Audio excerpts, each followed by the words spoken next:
illegal immigrant haiba kanda ichino cookie na shopam thokte one ani subada cookie loina makse manipuri nate haibadi yaroi moi original mayam lairi ko maitai na soibra maitai da noi soire haibada kari kaige haibadi high platform da thoraga haidraga aida ada lairaga mingon da hu kapsalaga maitai gi phatte soiba kang da hai lairade kai maitai na phata adudi langini naga gi phataba soiba laibra maitai na so ichino naga na khoi si chumde si la sumain tawrodi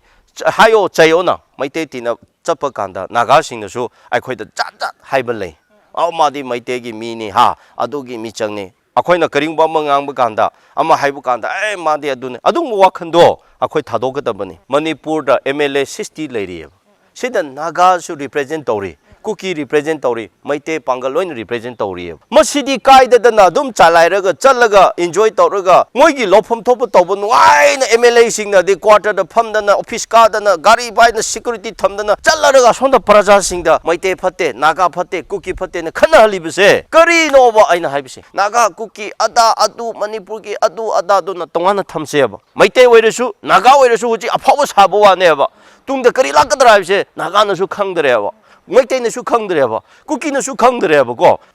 mayam buchan mabam na taram no chari ngasi su now manipur express na adugum laba guest na mapuduna lakchari hariba guest ase manipur bu yamna concern oijaba manipur gi thoglakpa crisis khudima issue singda masagya ba opinion phongdoktuna lakliba adugum laba guest na makhangni mayam da saktak chage indigenous peoples forum of manipur gi president su ebiriba social activist oja Ashang Kasar ni ana makte da oja bu now manipur express ki magedi gi taram no chari thakachari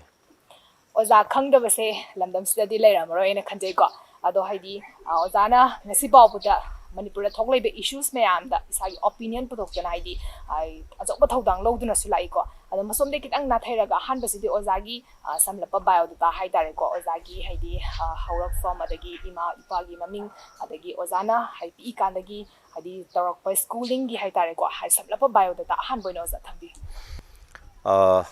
सिकुम्बा खुदोंग चाबो फंगबगिसु Anna अहनबा Makta now Manipur express पु खुरुमजरी थागजरी आइगी पुंसी से आइगी Ming से full ना दि उंगनाव सांग हाइबने उंगनाव सांग कसार उंगनाव सांग हाइबसे ममिंग इपा इपु अहल सिंगना काउबिरंबा यामना फजबा उंग हाइबदिको यामना अखोय निंगथौगी अदुगुंबगी चोरोंग सुरोंग हाइबतारे मदुदिगी लाकचबा यामना लांदा करी हाइसरा थौना यामना लैजबा अदुगा सुंब नोंब कम्बा अदुगा मदु पुनसले हैरगा इना खुनबा हाइबनिको नाव सांग हाइबसे अदु सामनबगी मी मरुम मपान अतोप जाति न कौबदा खरा लुबगिको अदुगा आइना अदुम लास्ट अखोयगी पुनसनबदो अदुगी असांग हाइबदो मदु लौरगा असांग कसार हाइना मयामना खंगनेबिखिको आइसे चादोंग विलेज दिगिनी असे कोई मतमददि उख्रुल डिस्ट्रिक्ट हाइरामी होजिकति कामचोंग डिस्ट्रिक्ट ते याउख्रे आइगी इपागी मिंगना ngसाथिंग कसारनी आइगी इमा थर्मिला कसार इमादी लैखिदरे अदुगा खरा अखोय अंगा खरा वेरिंगै द लैखिदबनेना आफ्टर 10 years कुम्बा मतुंगदा इमाना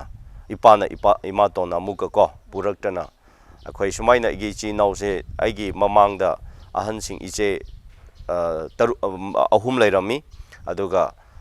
इमा अहन इमाना पोक्चबसे अखोय इची नौ नुपा अहुमनी अइना मयाइनी अदुगा कोना इमा तोना मु पोपसिना अइ नौ निपा अनि नुपा अनि लैजै सुमाइना चादोंग विलेज हाइबसे अखोय हुजिक फावबद गवर्नमेंट गी सर्विस एम्प्लॉई यामना लैते यामना वाना अखोय दुमाइना हौरखिबा अदुगुंबा खुन्नी अदुमाइना आई लाइरा यामना लाइरबा इमुंगदा पोक्चै लाइरसु आइगी इपाबु पोकपा इपासे खुनगी थाइनादि मंत्री हाइना लेरमेको मंत्री हाइसे चेयरमैन की टाइप ने अदुमाइना मंत्री कुइना ओइरमे इपुदुसु ओइरमी अदुगा अखोयगी चिंसांग लाकपा हाइना एरिया दा वाथोक थोकपा मयामसे मदुगी अदु मतमदा जज हाइबा तारे जस्टिस अदुगुंबगी थोपुरेन पुन ओइना पुरगा आइगी इपागी पोक्चबा मयामसे लाकचै अदु इपाबु पोक्चबा कैनोसे थाइनादि अखोयसे हाउ ओइना लैरमगैदा क्रिश्चियनिटी ओइद्रिङैदा मयामसे युथै अदु ओइरसो आइगी इपाबु पोकपा इपासे मादे युथक्तबगी माबु युथक्तबगी मिंगदा तांखुलोमदा फजबा थोंबिरमे adu matamada aigi tangkhulsu matamada chanabi oina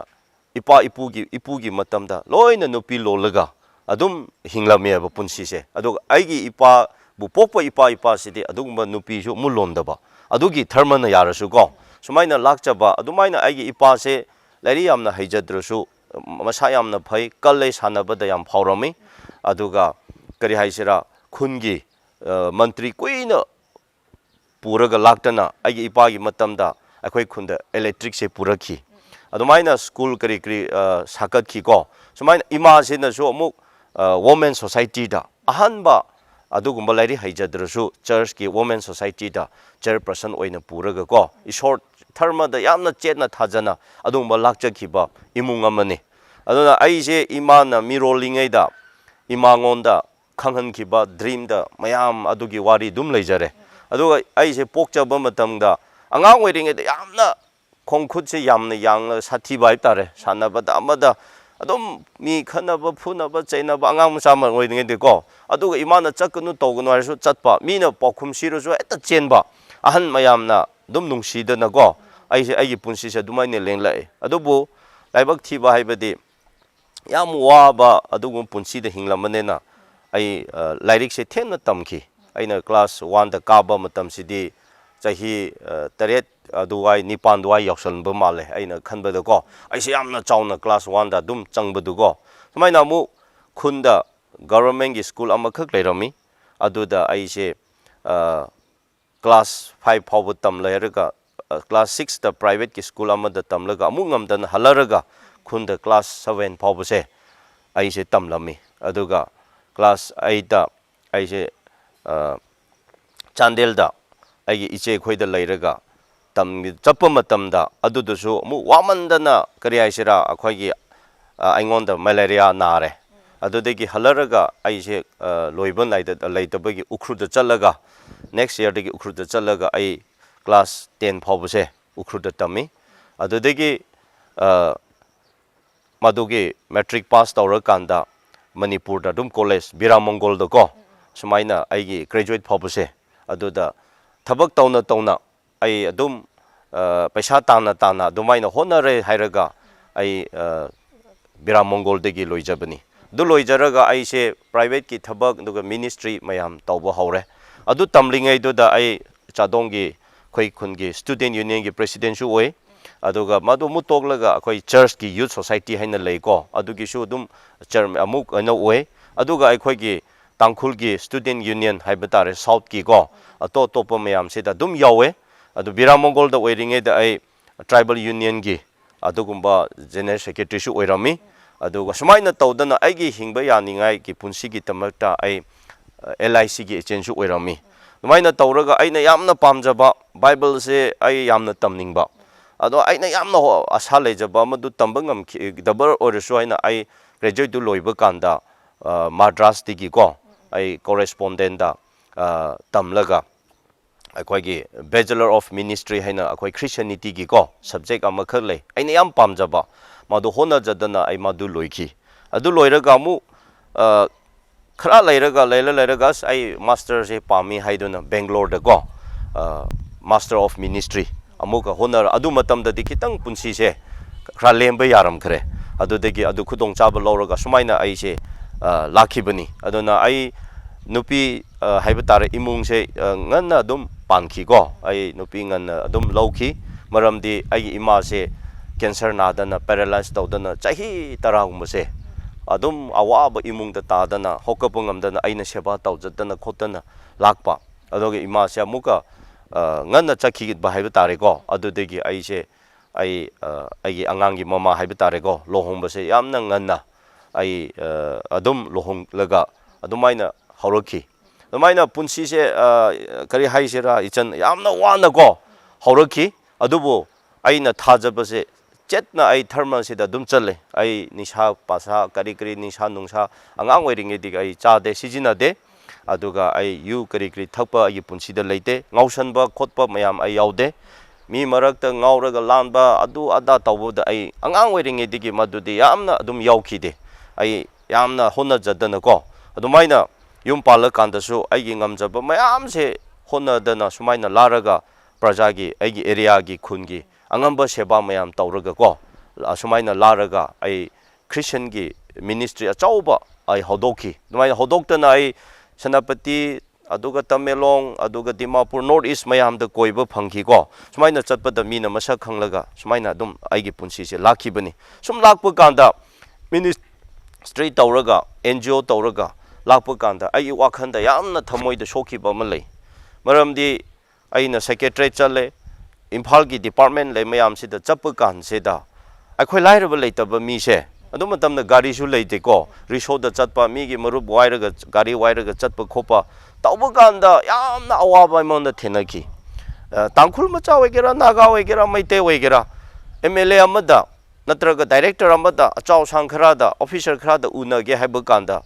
ꯌꯨꯝꯗ ꯆꯠꯂꯒ ꯄꯨꯡ 2, 3 ꯉꯥꯏꯕ ꯑꯍꯤꯡꯗ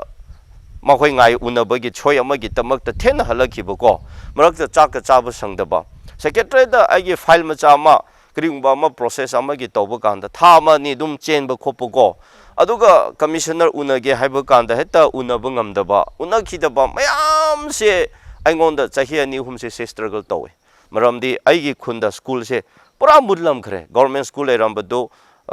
ꯃꯔꯝ ꯆꯥꯅ ꯇꯧꯗꯕꯤ ꯑꯉꯥꯡꯁꯤꯡꯁꯦ ꯁ꯭ꯄꯣꯏꯜ ꯇꯧꯔꯅꯤ ꯍꯥꯏꯗꯅ ꯍꯣꯠꯅꯗꯅ ꯑꯩꯅ 2005-6ꯗ ꯂꯥꯔꯒ ꯈꯨꯟꯗ ꯑꯩ ꯄꯤꯁ ꯑꯦꯀꯥꯗꯃꯤ ꯍꯥꯏꯅ ꯀ꯭ꯂꯥꯁ 6 ꯐꯥꯎꯕꯒꯤ ꯑꯉꯥꯡꯁꯤꯡꯒꯤ ꯁ꯭ꯀꯨꯜ ꯑꯃ ꯑꯩꯅ ꯍꯧꯗꯣꯛꯈꯤꯔꯟ ꯄꯨꯔꯥ ꯑꯣꯖꯥꯁꯤꯡ ꯇꯣꯂꯣꯞ ꯄꯤꯕ ꯉꯝꯗꯦ ꯁ꯭ꯀꯨꯜ ꯐꯤ ꯄꯤꯗꯕꯅꯤꯅꯀꯣ ꯑꯩ ꯅꯨꯄꯤ ꯏꯕꯥꯅꯤ ꯌꯥꯝꯅ ꯍꯨꯃꯥꯟ ꯇꯥꯅ ꯍꯣꯠꯅꯗꯅ ꯃꯤꯒꯤ ꯄꯩꯁꯥ ꯇꯣꯟꯗꯅ ꯈꯣꯠꯅꯗꯅ ꯅꯝꯅ ꯃꯗꯨ ꯔꯟ ꯇꯧꯔꯒ ꯆꯍꯤ 5-6ꯁꯦ ꯈꯨꯟꯗ ꯑꯗꯨꯃꯥꯏꯅ ꯄꯤꯁ ꯑꯦꯀꯥꯗꯃꯤ ꯁ꯭ꯀꯨꯜ ꯑꯃ ꯍꯧꯗꯣꯛꯇꯅ ꯁꯥꯇ꯭ꯔ 100 ꯍꯦꯟꯅ ꯂꯩ ꯃꯗꯨ ꯍꯣꯠꯅꯕꯗꯨꯗ ꯑꯩ ꯑꯦꯛꯁꯄꯤꯔꯤꯌꯦꯟꯁꯁꯦ ꯌꯥꯝꯅ ꯐꯪꯈꯤꯕꯀꯣ ꯑꯩꯅ ꯁ꯭ꯀꯨꯜ ꯂꯤꯡꯈꯠꯄꯗꯨꯗꯤ ꯑꯩꯒꯨꯝꯅ ꯊꯥꯏꯅ ꯂꯥꯏꯔꯤꯛ ꯌꯥꯝ ꯇꯝꯅꯤꯡꯂꯁꯨ ꯇꯝꯕ ꯉꯝꯈꯤꯗꯕ ꯀꯌꯥ ꯂꯩꯕꯗꯣ ꯑꯩꯅ ꯅꯨꯡꯉꯥꯏꯃꯟꯕꯗꯨꯒꯤ ꯑꯩ ꯏꯄꯥꯅ ꯆꯥꯎꯍꯜꯂꯦ ꯏꯁꯣꯔꯅ ꯆꯥꯟꯕꯤꯔꯦ ꯍꯥꯏꯗꯅ ꯑꯩꯒꯨꯝꯕ ꯃꯤ ꯀꯌꯥꯁꯨ ꯇꯝꯖꯕ ꯉꯝꯖꯁꯅꯨ ꯍꯥꯏꯅ ꯑꯩꯅ ꯁ꯭ꯀꯨꯜꯗꯨ ꯂꯤꯡꯈꯠꯈꯤꯕꯅꯤ ꯑꯗꯨꯃꯥꯏꯅ ꯂꯤꯡꯈꯠꯄꯗ ꯗꯤꯕꯦꯂꯞꯃꯦꯟ ꯈꯔꯁꯦ ꯑꯇꯣꯞꯄꯗ ꯁꯝꯅꯔꯒ ꯈꯔ ꯂꯥꯛꯈꯤ ꯑꯗꯨꯗꯅꯦ ꯉꯁꯥꯏ ꯑꯩꯅ ꯑꯦꯛꯁꯄꯤꯔꯤꯌꯦꯟꯁ ꯐꯪꯉꯤ ꯍꯥꯏꯕꯗꯨꯀꯣ ꯃꯗꯨ ꯁ꯭ꯀꯨꯜꯗꯨ ꯂꯤꯡꯈꯠꯄꯅꯤꯅ ꯂꯩꯔꯕꯅꯤꯅ ꯔꯟ ꯑꯃ ꯇꯧꯔꯕꯅꯤꯅ ꯑꯩꯅ ꯑꯣꯐꯤꯁꯇ ꯇꯣꯏꯅ ꯆꯠꯂꯦ DC ꯑꯣꯐꯤꯁꯇ ꯑꯃꯗ ꯆꯠꯄ ꯀꯥꯟꯁꯤꯗ ꯑꯩꯈꯣꯏꯒꯤ ꯑꯣꯐꯤꯁꯔꯁꯤꯡ ꯕ꯭ꯌꯨꯔꯣꯀ꯭ꯔꯦꯠꯁꯤꯡ ꯄ꯭ꯔꯖꯥꯒꯤ ꯁꯦꯕꯥ ꯇꯧꯕꯁꯤꯡꯁꯦ ꯍ꯭ꯌꯨꯃꯦꯅꯤꯇꯤꯗ ꯃꯤꯉꯣꯟꯗ ꯀꯔꯝꯍꯥꯏꯅ ꯁꯦꯕꯥ ꯇꯧꯒꯅꯤ ꯃꯤꯉꯣꯟꯗ ꯀꯔꯤ ꯑꯩꯅ ꯃꯇꯦꯡ ꯄꯥꯡꯒꯅꯤ ꯍꯥꯏꯕ ꯋꯥꯈꯜꯁꯦ ꯀꯌꯥ ꯎꯗꯦꯕ ꯁꯦꯀ꯭ꯔꯦꯇꯔꯤꯌꯦꯠꯇ ꯆꯠꯂꯦ ꯍꯌꯦꯡ ꯂꯥꯛꯑꯣ ꯍꯪꯆꯤꯠ ꯂꯥꯛꯑꯣ ꯀꯣ ꯑꯗꯨꯗ ꯆꯠꯈ꯭ꯔꯦ ꯑꯗꯥꯗ ꯆꯠꯈ꯭ꯔꯦ ꯐꯥꯏꯜꯗꯣ ꯑꯗꯨ ꯆꯠꯈ꯭ꯔꯦ ꯑꯗꯨꯝ ꯍꯣꯠꯅꯕ ꯋꯥꯕꯁꯤꯗ MLA ꯎꯅꯒꯦ ꯃꯟꯇ꯭ꯔꯤ ꯎꯅꯒꯦ ꯍꯥꯏꯁꯦ ꯄꯨꯔꯥ ꯏꯁꯣꯔ ꯎꯅꯕꯒꯨꯝꯅ ꯍꯦꯛꯇ ꯊꯥ ꯑꯃ ꯆꯪꯕꯀꯣ ꯁꯤꯒꯨꯝꯕ ꯋꯥꯈꯜ ꯃꯌꯥꯝꯁꯦ ꯑꯩꯉꯣꯟꯗ ꯑꯆꯧꯕ ꯐꯤꯜ ꯕꯔꯗꯟ ꯑꯣꯏꯈꯤ ꯑꯁꯤꯗꯤ ꯑꯩꯈꯣꯏꯒꯤ ꯂꯩꯕꯥꯛꯁꯦ ꯁꯨꯃꯥꯏꯅ ꯇꯧꯔꯗꯤ ꯌꯥꯔꯔꯣꯏ ꯑꯩꯈꯣꯏ ꯆꯤꯡꯃꯤ ꯇꯝꯃꯤ ꯅꯨꯡꯁꯤꯅꯗꯕꯁꯤꯁꯨ ꯁꯤꯅ ꯑꯣꯏꯔꯝꯃꯦꯅ ꯑꯩꯈꯣꯏ ꯆꯤꯡꯃꯤ ꯇꯝꯃꯤ ꯀꯦꯞ ꯂꯩꯕꯁꯤꯁꯨ ꯁꯤꯅ ꯃꯔꯝ ꯑꯃ ꯑꯣꯏꯔꯝꯃꯦꯅ ꯍꯥꯏꯕ ꯋꯥꯈꯜꯁꯦ ꯑꯩꯉꯣꯟꯗ ꯃꯤꯀꯞ ꯊꯣꯛꯍꯟꯈꯤ ꯑꯗꯨꯗꯒꯤ ꯑꯩ ꯁꯨꯃꯥꯏꯅ ꯂꯥꯔꯒ ꯑꯩꯒꯤ ꯂꯥꯏꯐꯁꯦ ꯑꯗꯨꯗꯒꯤ 2013-14ꯗꯒꯤꯗꯤ ꯑꯩ ꯏꯝꯐꯥꯜꯗ ꯁꯨꯃꯥꯏꯅ ꯌꯨꯝ ꯁꯥꯀꯠ ꯈꯣꯠꯇꯅ ꯂꯩꯔꯒ ꯃꯌꯥꯝꯒꯤ ꯁꯦꯕꯥ ꯇꯧꯗꯅ ꯆꯪꯂꯛꯂꯒ ꯉꯁꯤꯒꯤ ꯐꯤꯕꯝꯁꯦ ꯁꯨꯃꯥꯏꯅ ꯂꯥꯛꯈꯤꯕꯅꯤ ꯑꯗꯨꯅ ꯁꯝꯅ ꯍꯥꯏꯕ ꯀꯥꯟꯗ ꯗꯤꯇꯦꯜ ꯍꯥꯏꯔꯗꯤ ꯃꯇꯝ ꯆꯪꯂꯅꯤ ꯁꯝꯅ ꯍꯥꯏꯕ ꯀꯥꯟꯗ ꯑꯩꯒꯤ ꯄꯨꯟꯁꯤꯁꯦ ꯋꯥꯅ ꯍꯧꯔꯛꯈꯤ ꯂꯥꯏꯔꯤꯛ ꯇꯝꯕ ꯀꯥꯟꯗ ꯀ꯭ꯂꯥꯁ 4, 5, 6 ꯇꯝꯕ ꯀꯥꯟꯗ ꯄꯦꯟꯁꯟ ꯄꯥꯏꯔꯝꯃꯤ ꯑꯦꯛꯁꯔꯁꯥꯏꯁꯄꯨ ꯂꯩꯕ ꯉꯝꯗꯦ ꯌꯨꯅꯤꯐꯣꯔꯝ ꯍꯥꯞꯄ ꯉꯝꯗꯦ ꯋꯥꯅ ꯈꯨꯟꯗ ꯒ꯭ꯂꯣꯔꯤ ꯗꯦ ꯇꯧꯕ ꯐꯥꯎꯕꯗ ꯂꯨꯄꯥ 50 ꯂꯨꯄꯥ 10 ꯊꯣꯛꯄ ꯉꯝꯗꯗꯅ ꯒ꯭ꯂꯣꯔꯤ ꯗꯦ ꯌꯥꯎꯗꯅ ꯑꯩꯁꯦ ꯄꯤ ꯇꯥꯔꯒ ꯌꯨꯝꯗ ꯍꯟꯈꯤꯀꯣ ꯑꯗꯨꯁꯨ ꯑꯩ ꯅꯤꯡꯕ ꯀꯥꯏꯗꯦ ꯑꯩ ꯂꯥꯏꯔꯤꯛ ꯄꯥꯕ ꯍꯣꯠꯅꯕ ꯑꯩꯈꯣꯏꯅ ꯑꯍꯤꯡ ꯄꯥꯔꯣ ꯐꯥꯎꯕ ꯂꯥꯏꯔꯤꯛ ꯄꯥꯕ ꯀꯥꯟꯗ ꯏꯂꯦꯛꯇ꯭ꯔꯤꯛ ꯂꯩꯔꯝꯗꯦ ꯑꯩꯈꯣꯏꯒꯤ ꯊꯃꯣꯏ ꯄꯨꯟꯗꯣꯟ ꯍꯥꯏꯅꯀꯣ ꯑꯩꯈꯣꯏꯅ ꯀꯦꯔꯣꯁꯤꯟꯅ ꯇꯧꯔꯒ ꯂꯥꯟꯅ ꯁꯦꯝꯂꯒ ꯇꯧꯔꯝꯃꯤ ꯁꯨꯁꯦ ꯁ꯭ꯀꯨꯜ ꯀꯥꯕꯁꯦ ꯑꯗꯨꯝ ꯁꯨ ꯑꯃ ꯂꯩꯕꯁꯦ ꯂꯨꯄꯥ 20-30 ꯑꯃ ꯂꯩꯔꯛꯄꯁꯦ ꯑꯩꯈꯣꯏꯅ ꯃꯩꯗ ꯑꯃꯨꯛꯀ ꯌꯣꯟꯅ ꯇꯧꯔꯒꯀꯣ ꯁꯨꯃꯥꯏꯅ ꯇꯧꯔꯒ ꯎꯈ꯭ꯔꯨꯜꯗ ꯑꯩ ꯆꯍꯤ 3 ꯑꯦꯂꯤꯁ ꯈ꯭ꯔꯤꯁꯇꯟ ꯍꯥꯏ ꯁ꯭ꯀꯨꯜꯗ ꯇꯝꯕ ꯀꯥꯟꯗꯁꯨ ꯁ꯭ꯀꯨꯜ ꯐꯤ ꯄꯤꯕ ꯉꯝꯗꯕ ꯌꯨꯝ ꯚꯔꯥ ꯄꯤꯕ ꯉꯝꯗꯗꯅ ꯑꯋꯥꯕ ꯀꯌꯥ ꯇꯧꯅ ꯁ꯭ꯀꯨꯜ ꯀꯥꯅ ꯑꯩꯁꯦ ꯃꯤꯒꯤ ꯊꯕꯛ ꯈꯔ ꯆꯠꯂꯒꯀꯣ ꯏꯅꯥꯎꯅꯨꯄꯥꯁꯤꯡ ꯄꯨꯔꯒ ꯁꯤꯡ ꯆꯪꯂꯒ ꯁꯤꯡ ꯌꯣꯟꯕ ꯃꯤ ꯃꯣꯏꯒꯤ ꯑꯗꯨ ꯃꯇꯝꯗ PWDꯒꯤ ꯀ꯭ꯋꯥꯇꯔ ꯀꯟꯁꯇ꯭ꯔꯛꯁꯟ ꯇꯧꯔꯝꯃꯦ ꯑꯗꯨ ꯀꯟꯇ꯭ꯔꯦꯛꯇꯔꯗꯨꯗ ꯑꯩꯅ ꯉꯥꯡꯅꯔꯒ ꯅꯣꯡꯃꯗ ꯂꯨꯄꯥ 30 ꯁꯥꯕꯤꯌꯦ ꯑꯁ ꯃꯥꯅ 30 ꯄꯤꯅꯤ ꯍꯥꯏꯁꯦ ꯍꯔꯥꯎꯕꯁꯤ ꯂꯣꯏꯔꯦ ꯑꯗꯨꯗꯒꯤ ꯍꯞꯇꯥ ꯑꯃ ꯁꯨꯔꯒ ꯆꯦꯡ ꯑꯣꯟꯕ ꯐꯪꯉꯦ ꯐꯤ ꯊꯤꯕ ꯑꯗꯨ ꯃꯇꯝꯗ ꯑꯩꯈꯣꯏ ꯐꯤꯁꯦ ꯌꯥꯝꯂꯝꯗꯦꯕꯀꯣ ꯁꯨꯃꯥꯏꯅ ꯑꯩꯒꯤ ꯄꯨꯟꯁꯤꯁꯦ ꯂꯦꯡꯂꯛꯂ ꯑꯗꯨꯃꯥꯏꯅ ꯀ꯭ꯂꯥꯁ 10 ꯐꯥꯎꯕꯁꯤ ꯎꯈ꯭ꯔꯨꯜꯗ ꯋꯥꯅ ꯍꯧꯈꯤꯕꯖꯥꯠꯅꯦ ꯀꯣ ꯂꯥꯏꯕꯛ ꯊꯤꯅ 1991-92ꯁꯦ ꯑꯩꯈꯣꯏꯒꯤ ꯅꯥꯒꯥ ꯀꯨꯀꯤ ꯂꯥꯟꯁꯦ ꯑꯃꯨꯛ ꯇꯧꯈꯤꯕ madu thorak pada akhoi chatho chasing si yadre gari maram kain ukru se bus chalamdre adum tam da akhoi bus khak chale ko aduda imana cheng tharakani tharak tarab songda ai se lari tam chen se puningai su leite chaningai su leitarab upai leite dana kaino choithar lom da chalaga sing akang bado thiba chalaga adu wana singma puma ukru pho purak pase lupa taramanga kun piram adumaina ichan aigi punsi se adumaina haurakhi amuk imphal da kumlaga si biramongol da college ka ba kanda 11 12 tamba kanda aise upai leite dana lairi khra yole migi lairi khoina ithokpa naga gi khangde ama khangde go adungba khra yole dimapur changlaga second hand do bel da loraga puthораga khra second hand so dum lon asi mina khangde lona tori khaktane go ai punse se sumaina lakhi dum dum ngai badi ai ngausan bada phatta bada irang da lang da taibang panggi patta ai ka dongai da su ta de dongai na mayam no themla so ai punsi da chap chana ai wana horakhiba imana wana horakhiba imana ishor khangkhiba ima ipana prajagi cheba tawning na tawkhiba do ai noma fulfill tawdaba yade haiduna aigi thamoi da madu chena thajaba loinana ishor da thajaba loinana aina chumna chapchaba lakchaba da smaina ai punsi si yaurakhibani masi yaurakpa kanda aina achungba tawba achungba nganglakpa mayam da aingonda life da threat tawba even attempt phabu tawba mayam su thoki adu laina ishorna aigi punsi se kanbiki go ngasi de sumaina lakchadana mayamna aigi sakhangbire mayamna nungsibiba kaya su thoi mayamna mateng pambiba kaya thopagi mayamgi support ge mayamgi nungsibiba degi jingmi tangmi khaide aibu nungsibiba mayam se hojek thorakre madugi mayamna ngasi aisu chothok chadana haiba tare prajagi mayamgi seba tawdana ko ai adum lakchabani hojiksu ai yamna leire nungaire haiba na chade adubo ishorna aigi targa punamakti pibire ai icha mari lei icha mari hona jana hoji icha agi ahan bado madi ishor gi thabak tawsunu haina ma ishor gi kaino lom da christian gi ministry da chathari go ma mapan chaningai ma master loire mayai sena ani suba sena mascom loire go ma hoji delhi da private lairi aduga ahum subudu nupin chani ma hojik handak akhoi gi delhi du da graduate legani loi economics and mathematics general go adugi da ma handak graduate loiraga master tamningai du adum chathari go aduga last aton badu nupam chani ma shillong da tiof chathari sumaina aigi punsi aigi nupi su aigi khundegini sumaina ma aigi nupi gi su mu haiba kantanda chahi ani tangkhai leiringe da au eringe da mapa se lekhidaba ai nupi se ko si wari sisu yamna nungsiba wari amu leire ai nupi sisu ko aduna adubo ibani nungsina thumnaki lairaba leitaba ani thumnabagi maduna honarak pa struggle du diko aina huji hairasu loiba nairoi yamna hainingai le aduna aisu wana hokachaba ai nupi su amu wana ado aina ai nupi gi awabadu imungdo hena mu khallaga aina hena nungsibagi ko aigi punsi life partner oige haidana adum lawjaraba haiba tare ko adumaina aigi nupi aibudi akhoi class 10 yaura kanda ima laikhidaba wani matungda adubu aigi nupi di chahi ani tangkhai leiringe da mapa se laikhidabani adubu magi imung mapa se su achauba imungda hauraramba adugumba imung ne ko sumaina aigi punsi se laraga ngasi sigi phifam se yaujabani aduna aina khwaidigi nungaiba haibdi wana hojarasu ishorda aina chena thajaba lakpagi damakta aina targa laiba punamaktu ishorna pibi aina masi pame masi tauge haibdi ishorna thumhanbi adumaina honna raga aigi life se adumaina tamlaklaga ai khwaigi christianity gi kainoda master phawba go aigi punsida loiraga ngasi mi marakta ai tingba changba ngambase ai ishorbu ngamkhai leitana thagali oza se akhoi hojik leiba miyam na haitare ko manipur di za miyam na oza khangi sai di as a social activist ama oina ne ko khangbi se zana ngasi ba bu dai di tongan bi issue sing da as a manipuri ama oina ne ko hadi isagi opinion phongdoi se hadi ai isagi furup adu ada furup ki tongan am ta thamda bida as a manipuri ama oina manipuri citizen ama oina zana hadi opinion phongdo pi ne ba masida as a manipuri ama oina isagi opinion hadi openly phongdok pangam masida oza da kari feel to bi manipur da lairiba mayam da ko aina now manipur express ki sigumba khudong chaba lawraga ko kitang aigi thamoi da wakhan da feel tawbodo ai dum sengna phongthok chaningi ai khoi si prithvi da lakpa ai se anirak lakpa yaroi marak khaktani aduga miwai bagi punsi haise yamna kuina sangna hinggadaba nate aduna ichan masi muna khanglaga aikhoina chatpa maji yawe aikhoi ipa ipu singna thambiramba akhoi therma haibase maram ama leibagi thambibani therma se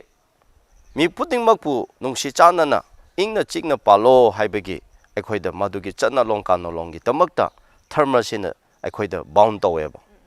adu edi nang maite ma waina ai naga ma waina ko ai manipuri ma waina akhoigi therma loina leijeba therma du da ikai khundaba therma du da honor tawdaba therma du gi chana long kano long follow tawdaba mi du di mapunsi da nungaiba phangoi tungi chorong surong su phajaba laoi kana gumba na ishor gi pamdaba pendaba tahoidaba du tawraga leiba taradi magi chorong surong ko generation taret phobase awaba magi imungda lakani asi yamna kibago yamna kari haisira chu hoba habi tareni ko adung bagi wahaini haijariba adumai lakchaduna aigna haijaningbadi akhoi manipur da leiriba mayam se therma chetna thajaraga chatsi therma chetna chatpa thajaba matamda maite kuki naga haibagi wafam se lakte sula lakte aduna aduda loina cover tawre ko magi pemba pendaba dudi system amalai akhoi maduda system duda chumthoraga adjust tawnaraga chappa yaiba adune ngasi aina mayamda ai nagama oina nagagi wangang de ko maramdi akhoi leminariba mayam sigi interest da balance akhoi chamanana akhoi chaminase nungsi chanana hingminasi amana amage awabadasu honor tawsi ikai khumnasi haibalomda ai ngangjaraga lepjaraga chachari ko madu kadaidi horokpuno wairaga ai number 1 da sengna ai therma degini ai angang oiringai di ngasai na haijare ko ai ipa ipuna thambiba chanalong kanalong phajana ngakcharaga ipa ipagi yam haiba ina ai lakchai maite oigera kuki oigera ahal aman sing marum mapansi loina ai nungsi chanana ai tinai ko chaminai pendaba adugi wakhan aingonda kanamonda ai yengthiba ai thamoida leite ani subada ahan singda ai yam ikai khuna uchai ahan singi thodang ahan singna si toro haibado maite oigera naga oigera ahan singda ai luna tawe aduga ahan singna pautak piba akhoida haiba mayam se ai luna lojai sumaina mayam sigi phap tarakpa ganda manipurda aikhoi kari ki tamakta nangi ne aigi ne mane nangna chingmi ne aina tammi ne haina akhoi leigadro leidra haiba wakhan se engonda phawayaba ko madugi ama adu thermal degi loina se lakpani haiba se aina thamjage ani subada akoina lairi tamba education tamba haise lairi tamba haiba se akhoi kari ki tamba no chokhat ningai gi tamakta ahongba puran ningai gi tamakta aigi jat aigi state aigi lepak sem ningai gi tamak mi mo oi ningai gi tamakta aigi icha aigi imung sem ningai gi tamakta akhoi se lairi tamba natro aina ngasi ipam mapama oina ai icha mari gi mapama oina lejai ai khra leiraga leiraroi aigi icha duna mu ko mapa oiraga leirani natra adu oiradi akhoina afaba achumba lambi do akhoi chatpa tai tambi hoba tai lairi laisu hairaga ngasi khanaba wakhalom da kakta fataba mi gi wagi chingmi gi tammi gi fataba thitoraga maduna tum irang sakalaga lege haibo mi do madudi ma qualified oideba he's not a good education haibasidi education is haibasidi hiram khutingmakta as part oiba phajana khangba maduda mathau tawba madugi mapung phana chachaba tawjaba mi dubu education needs ne haba ko akhoi larik khara degree du da natte degree du na natte thamoi digi wakhan digi punsi na mana hingliba tawriba mayam do digi mi na tamjaba yaba potu da ne ba akhoi ni kain khunau da base ai US da adugi Oxford University da master loe haibu na chade haijariba ai Delhi gi JNU digi master degree leire haibu na chade ba ngase akhoi na targa leibisidi magi punsi kamai na hauroi ma kari ngange kari chai kari thai kadai da chali kari tauri haibu punsi dune ai MLA oire ai cropati oire minister pure haibu nu na teba manupi londabra ma channa long kana long kamai chari befar ahan sing da leiribra ma lining bra ningdabra isor khangbra khangdabra ma background kamai horakbra ma number 4 gi karba tawraga MLA ka khibani adugi criminal case le crime le hairadi kri kanai madu na chade haijariba akoina haijabadi ko adugi potu ne da aduna ngasai ai punsi ngasai na haurakpada wana karakpagi wari khra lijare ko asumaina tawdana aina wana karakpa ipana mayamgi seba taurakpa imana mayamgi seba taurakpa pratna taurakpa wakhanduda aingonda mibu khana chaina ningbese thotokpa leite ngasi phawbada ko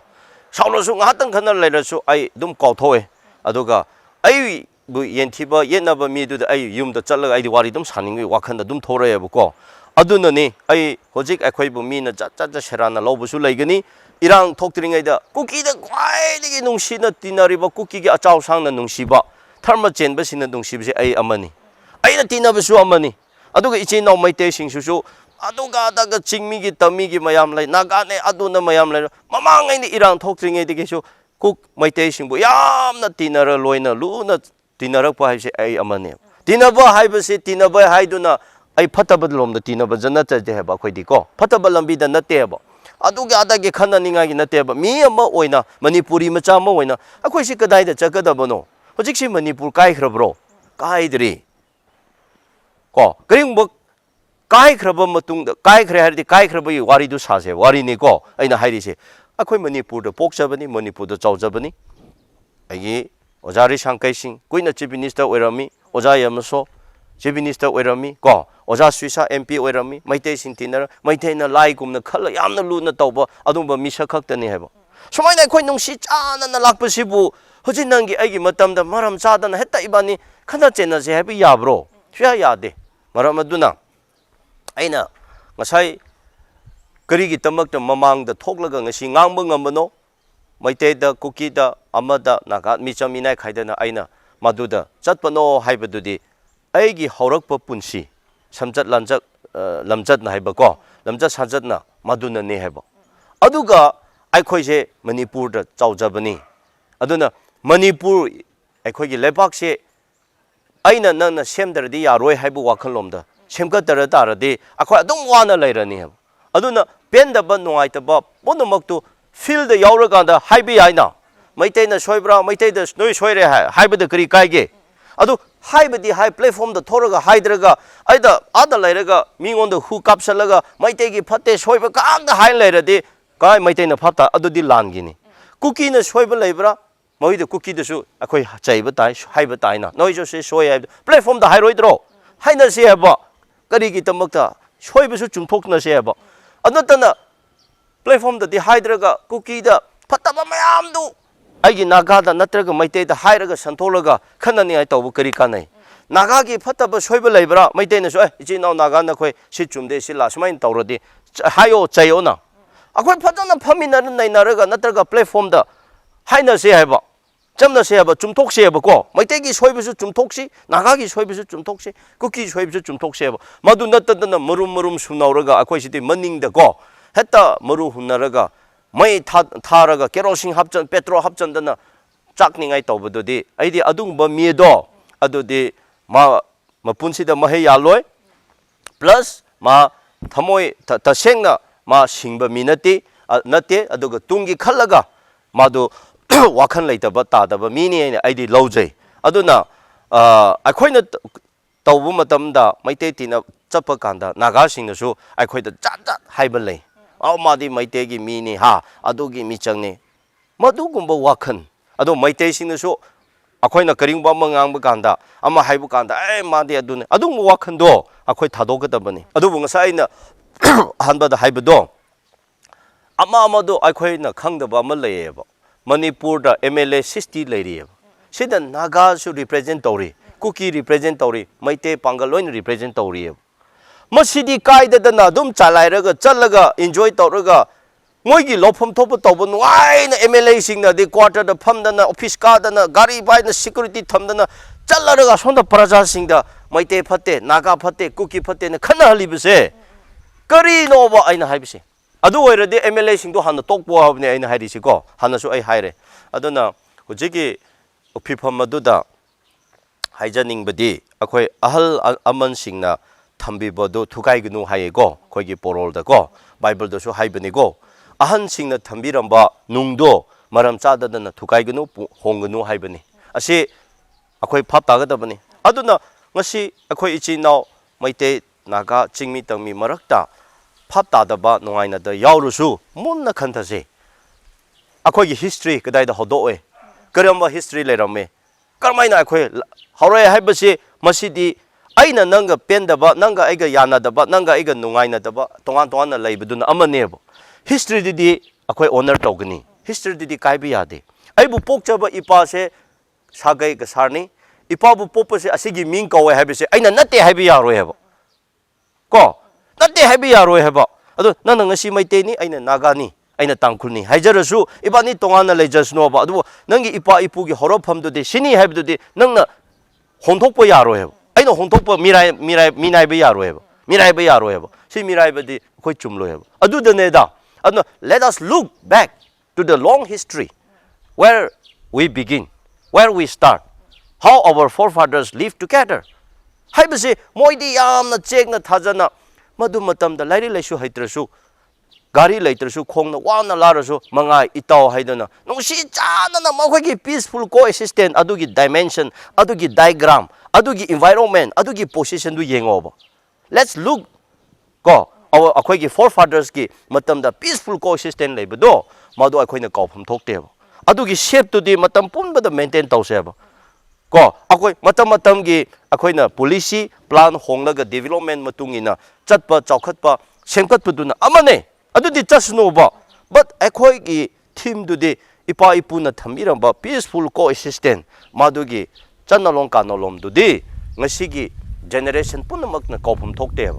madu hek kawu matamda ne akhoi da sineba ngasi adugumba phapta daba history khangdaba mi aduna pungangda ngange maitei da oirasu maitei na karmaina manipur gi history kari noiba khangdaba mi aduna pungangda ngangba mi khra yaweba ichi naw chingmi marakta su ko manipur kamaina haurai karmaina lairama history khangdaba mi aduna ngasi magi pende magi apamba tawde magi aningba thumde haiduna tawsalaribine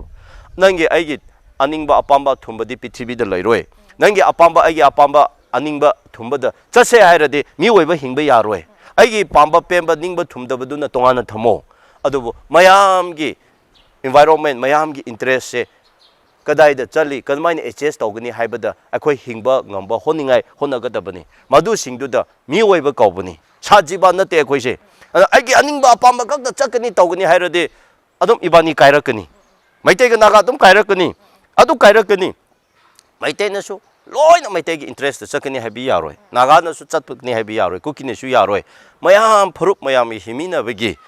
amana nga chaningani amana yen chanagani amana sa chaningani mase imana iromba chaningani amana kansoi chaningani adudi karmaina akhoi se tawsira adudi ngasidi nga thongrasira hayeng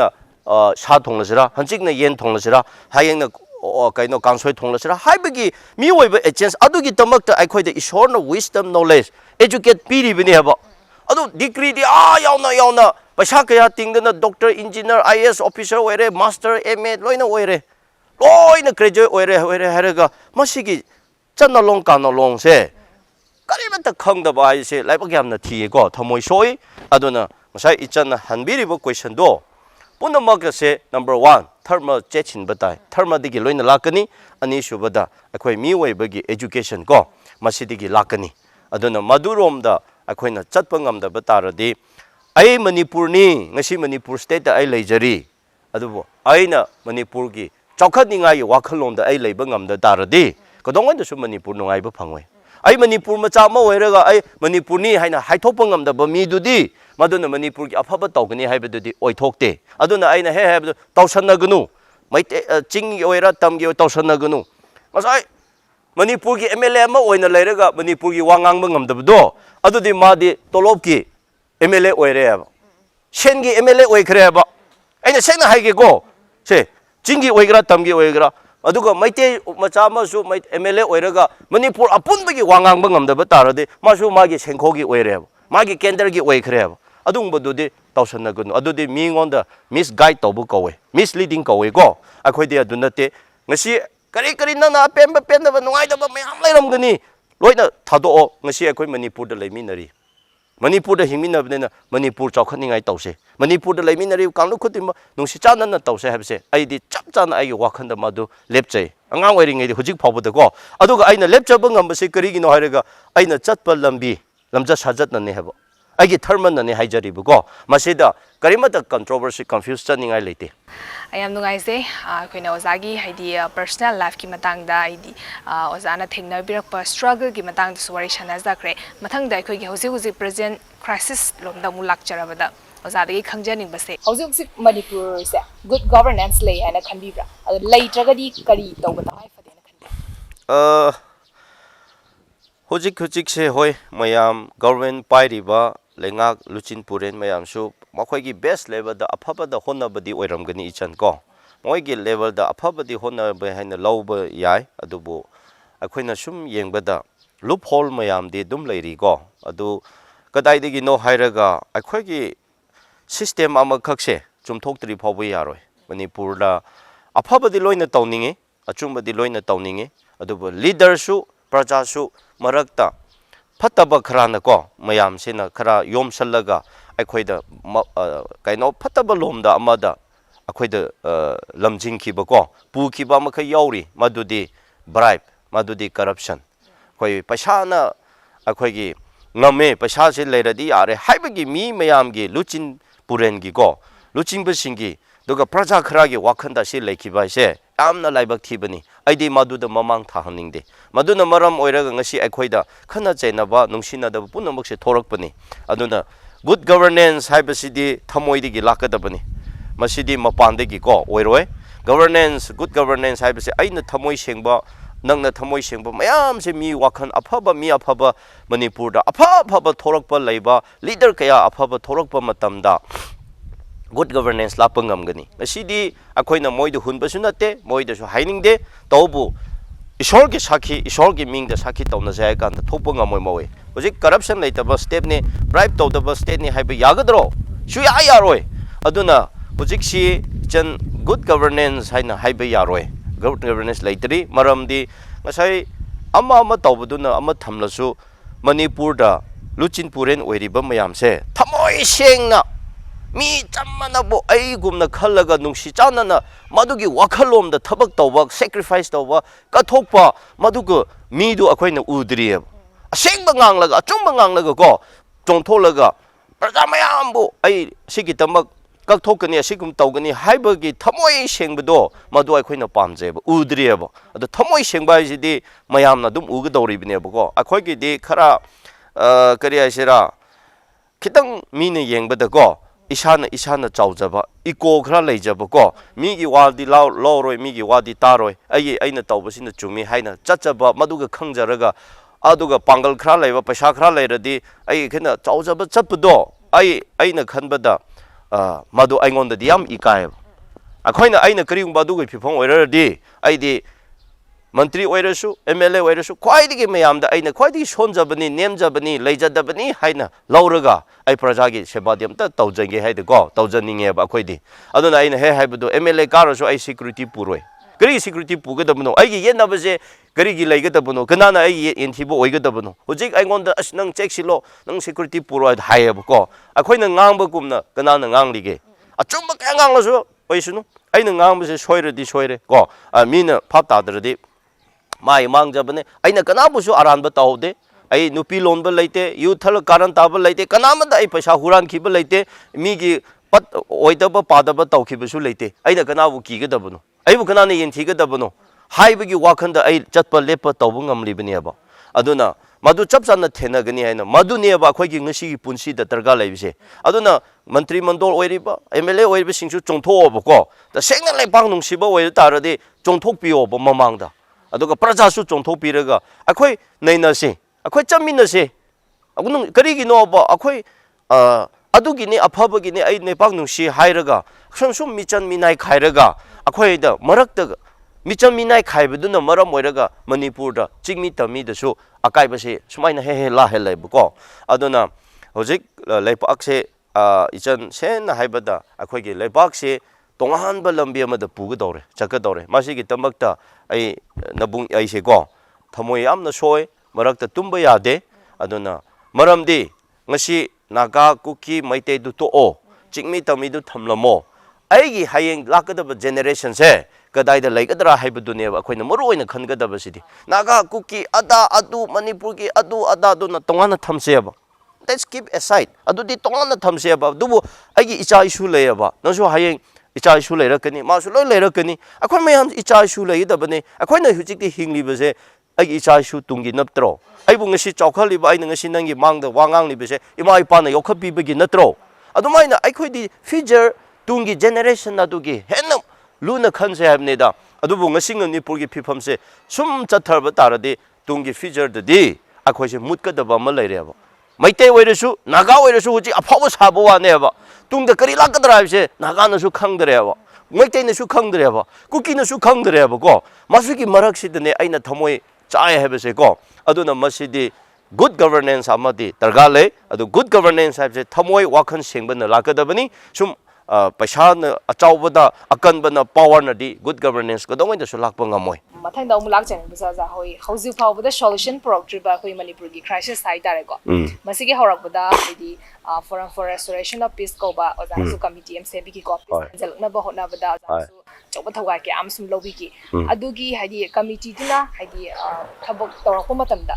haidi thingna rakiba challenges sai tare ko kari kari challenges thingna bi rakiba haidi tan kitang thambiyo